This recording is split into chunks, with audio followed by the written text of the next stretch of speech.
Chapter 210, Hidden Agenda 2. Kala's arrival was loud like thunder and fast like lightning. Rise, my legions. A command from her voice and 2 taps on the ground was all that it took for the undead army buried under the mining town to awake and fight for their master. The bulk of her force was made up of skeletal knights, a class of undead that was not only physically superior to normal skeletons, but also could be imparted skills and techniques their maker was capable of executing. Their strongest point was the ability to wield and use equipment properly. The academy had provided a huge number of enchanted weapons and armors, making them a force to be reckoned with. Kala's elite forces were the whites, black-hooded figures molded out of darkness, magic and hatred. They would either fly or float mid-air. Aside from their hands and heads, they had no body. Whatever they touched, it would wither and die. Because of the unforgiving nature of the arrays, Kala's thralls were weakened as well while under the mystical dome. Both armies were fearless and unrelenting, but only one was backed by its own master. While Balkor's troops grew weaker with every passing second, Kala's army was constantly fueled with new energy thanks to her constant use of invigoration. Every time one of her soldiers fell, she would simply raise it again after fixing the damage it had sustained. Her mastery of necromancy also allowed her to possess the bodies of her undead, making them use darkness magic like she was among them. Balkor's minions were designed to fight humans, hence they were ineffective against other undead who weren't affected by their aura of fear, the toxic spit, or the venom in their claws. The battle ended as quickly as it had begun, with a one-sided slaughter. Scarlet's plan had been a complete success. There had been no casualties. Only a few among the beasts and the soldiers had been injured, but they were promptly cured and brought back to their peak condition. Kala threw Lith a very meaningful glance, freezing him on the spot. What a dirty son of a gun, Lith thought, realizing the blunder he had almost made. Not only his creatures share a hive mind, learning about all of our tactics and security measures each time they force us to employ a new one, but they all also act as Balkor's eyes and ears. Blood Desert, Balkor's secret lab. What in the Great Mother's name has just happened? Ilum Balkor couldn't believe his own eyes. That bear thing seems to be a necromancer too, but none of its work makes sense. Only greater undead can use magic, yet its creatures defied such basic principle time and time again. Also, how could it possibly raise so many corpses at once? It takes me a whole year to prepare this many troops, not to mention I need to put them into stasis to prevent them from burning out of energy. Things couldn't get any worse. Balkor warped out of the lab, inwardly listing all the setbacks he had met so far. First, there were those arrays that limited the strength of his troops, but that was a secondary issue. He had long learned how to adjust his thralls' defenses to ignore most of those annoying warden formations. Second, he had never taken into account that magical beasts could meddle in human squabbles. There was only a limited number of modifications he could apply to his creatures between each attack. Now he was forced to split his focus into 3. Anti-human undead were easy prey for a magical beast and sitting ducks against other undead. Last, but not least, the battle had ended before he could collect any data about his opponent's real capabilities. They had won relying on basic military strategies and on the hidden undead army, not letting him catch even a glimpse of the White Griffin's Archmage's strongest spells.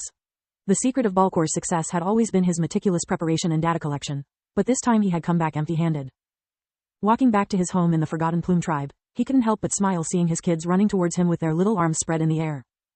Dad, where have you been? Cyril wanted his father to hold him and Balkor was happy to comply. I was paying my respects to your grandparents, but now I'm all yours. Let's see what Mom has prepared for dinner. He walked inside his tent, holding the child in his arms. Ilum Balkor had many things to be happy about. After the first raid, the students of the Crystal and Earth Griffin had fled, leaving the academies empty. Balkor had an easy time butchering the remaining defense forces and destroying the power cores with minimal losses. 2 out of the 6 great academies were now just a bunch of stones, unable to nurture mages anymore. The remaining academies were proving to be a tough cookie, but he still had 2 days to complete.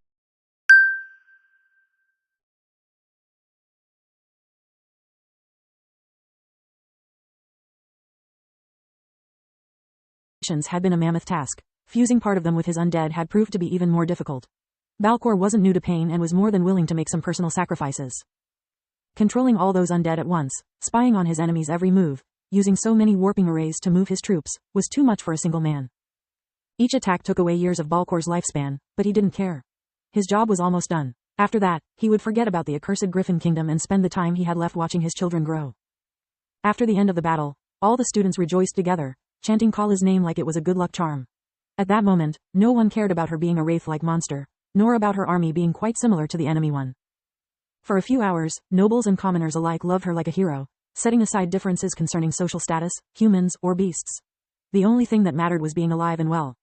The students returned to their apartments, discovering that while some houses had been heavily damaged, they were already self-repairing at a speed visible to the naked eye. The damage sustained hadn't compromised the structural integrity of the houses nor of the dimensional magic, allowing everyone to go back to the safety of their rooms. The night was still very young, only an hour had passed since the start of the attack. Lith's group had tried more than once to question him about what he was going to yell earlier, but he refused to speak until they arrived at their destination. Solus, it's impossible for Balcor to hear us while we are in here, right? Lith asked. Based on what we know about dimensional magic, I'd say yes. Even if you were right and every undead thrall is a recording device, we are alone now. This room is enveloped in the dimensional and the protective enchantments. It's like being in a parallel dimension. My thought exactly, dash. Lith chanted the hush spell anyway, just to be safe. He and Solus could still be wrong, but even if that wasn't the case, he didn't trust anyone outside the room. Not after how Kala had looked at him. Lith sighed, taking away his shoes and lying on his bed while trying to put together all the pieces of the puzzle. He was searching for the right words to make the others understand his intuition without freaking out. At least not too much. He was still thinking about it, drumming with his fingers on the nearby wall, when Floria cuddled up to him, drawing the gazes of all those present. What are you staring at? She rebuked them. You already saw that I was sleeping beside him. There's no reason to wait for the lights to be turned off again. I want to spend all the time that I can with my boyfriend, whether you like it or not. I guess I am not going to study my shuttle anytime soon. Lith sighed again, while his hand moved like it had a life of its own, caressing Floria's back and hair. She snuggled even tighter to him, emitting a purring sound of delight.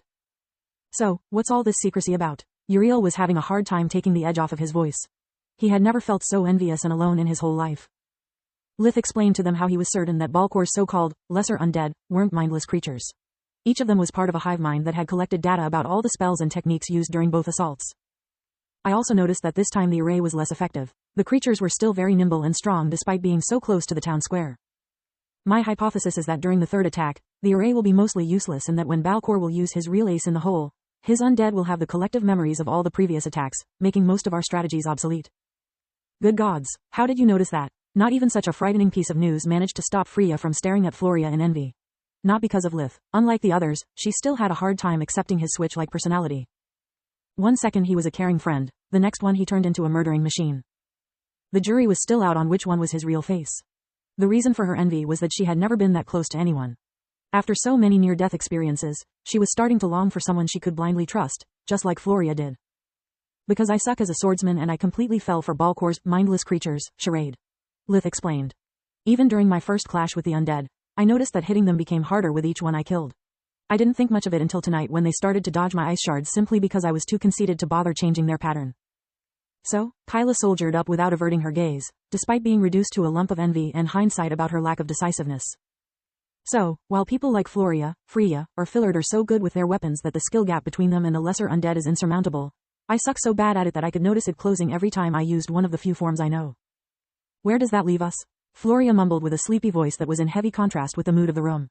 During the last attack, she had truly feared if she might lose Lith for good, so she was determined to make her move once the others went to sleep. Yet everyone could soon hear a soft snoring coming from her. In a very rough patch, Lith replied to the sleeping Floria, casting hush on her ears to prevent her from waking up because of the conversation. We have only two options. 1. Linhose and Scarlet have a very good plan that will save us all with a minimum contribution on our side. 2. We run away as soon as option 1 turns out to be wishful thinking. There are very few things I'm not confident to be able to kill, but sadly a whole army of lesser undead or a few greater ones crafted by a mad genius are among them. The room's occupants sighed in unison. They had hoped for another one of Lith's miracles, but it seemed he was out of stock. They decided to go back to bed to catch some sleep before the next attack. The following morning, despite being the only one that had slept like a log until the breakfast call, Floria was in a bad mood. I can't believe I missed my chance like that. Now I have to wait until after the next attack to get him in the right mood. I can't jump on Lith in the middle of the day like any Uriel would. She thought. Suddenly, the communication amulets lit up in unison, projecting Linhose's image. Good morning, dear students. Today's activities will take place just like yesterday, with only one difference. We cannot risk another surprise attack, so I instruct you to go back to your housing after the afternoon call, while the sun is still high. Please, do not go out of town as your fallen companions did. I already lost enough students. After the headmaster's hologram disappeared, the dining room resounded with, morons. The students were growing closer to each other and now had a hard time believing that the day before, so many had thrown away their lives just to spite Linhose's orders. Lith, Floria, and Freya were going back to the mine when Kala approached them.